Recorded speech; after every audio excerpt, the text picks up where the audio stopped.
बिस्मिल्लाहिर्रहमानिर्रहीम। ज़ैनब टीवी की तरफ से मैं आप लोगों के साथ रसूलुल्लाह सल्लल्लाहु अलैहि वसल्लम का बहुत ही प्यारा फरमान सुनाने जा रही हूँ कि गज़वा उहद के दिन किस सहाबी रज़ी अल्लाह ताला अन्हो ने आप सल्लल्लाहु अलैहि वसल्लम का खून मुबारक चूस कर निगल लिया था।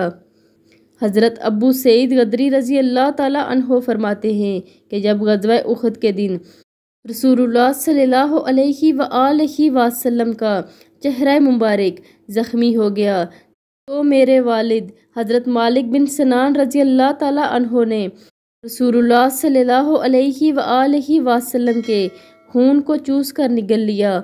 लोगों ने इनसे कहा, क्या तुम खून पी रहे हो? उन्होंने कहा, हाँ, मैं रसूलुल्लाह सल्लल्लाहु अलैहि वसल्लम का खून पी रहा हूँ। इस पर रसूलुल्लाह सल्लल्लाहु अलैहि वसल्लम ने इरशाद फरमाया, इनके खून के साथ मेरा खून मिल गया है, लिहाजा इन्हें जहन्नम की आग नहीं छुएगी। हदीस मुबारक का हवाला भी साथ में मौजूद है। आप लोगों ने इस वीडियो को आगे लाजमी शेयर करना है और अभी तक अगर ज़ैनब टीवी को सब्सक्राइब नहीं किया तो प्लीज़ अभी सब्सक्राइब कर लें। जज़ाकल्लाह खैर।